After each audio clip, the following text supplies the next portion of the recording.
what you hear reflect the heart and mind of Jesus, our friend and our God. Amen. I'm not by nature speechless, but today I feel more speechless than I would normally do. To come back to this place that was really the heart of my own ministry is an extraordinary experience. To see faces that I know and have loved,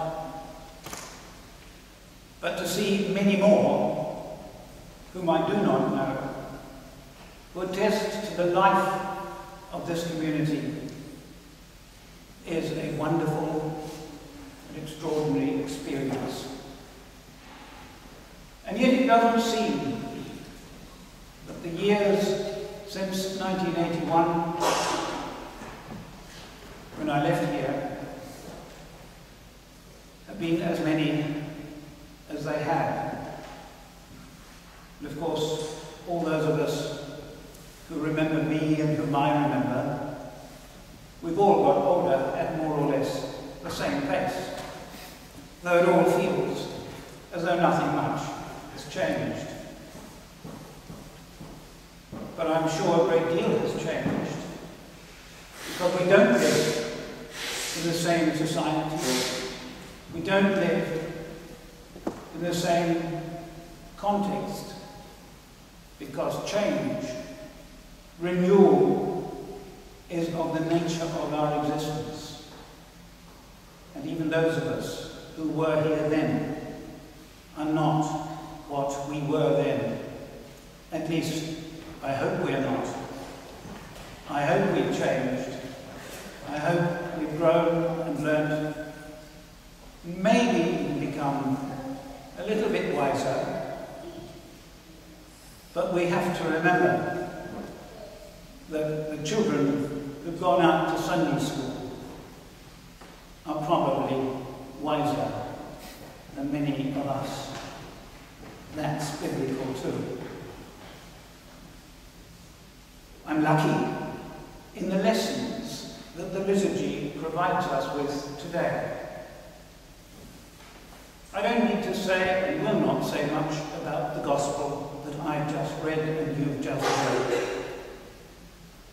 Because what it does is quite simply talk of the joy that Jesus brings into life in this first recounted so-called miracle. But we are celebrating an equally remarkable miracle simply by being together at this Eucharist, when bread and wine become for us the evidence of the living God. The transformation of the ordinary into the extraordinary. And the extraordinary are you and me and the God who makes us, and every human being on this earth who makes us what we are.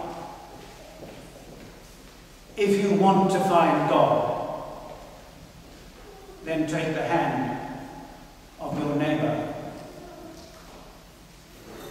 Jesus would take it a lot further than that. Even take the hand of your enemy. And that's where you will find God.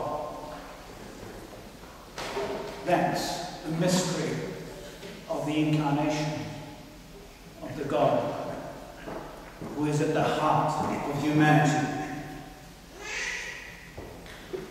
But it's the lesson that we heard read from Corinthians that I want to really talk about today. Because before I came here, there was an inspired person who had a vision for this parish. His name was John Robinson, and he was the Bishop of Woolwich.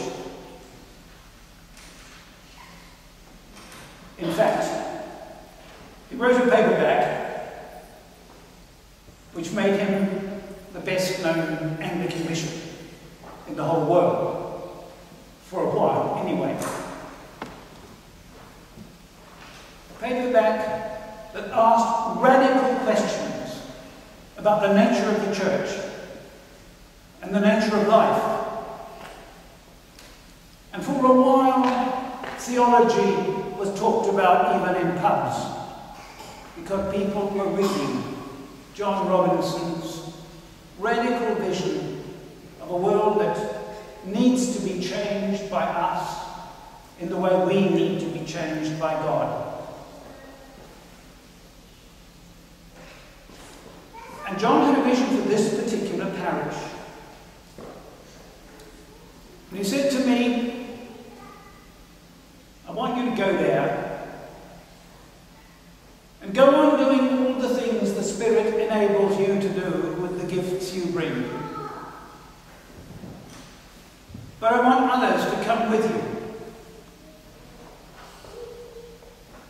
And I want you to treat the members of your parish as adult Christians, each of them with unique gifts, each of them contributing to the life of this community,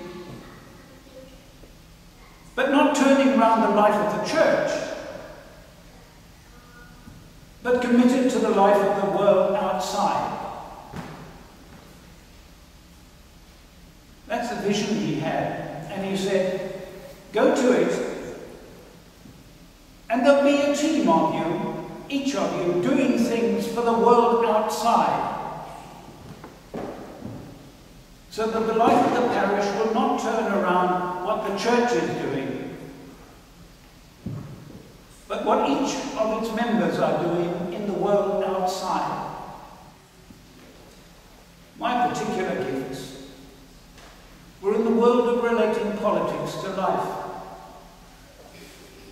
and working for much of the time I was here for Amnesty International, liberating prisoners of conscience.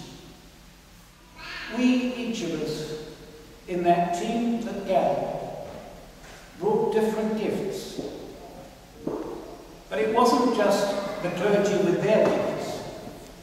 It was everybody with their gifts. And they were very remarkable gifts.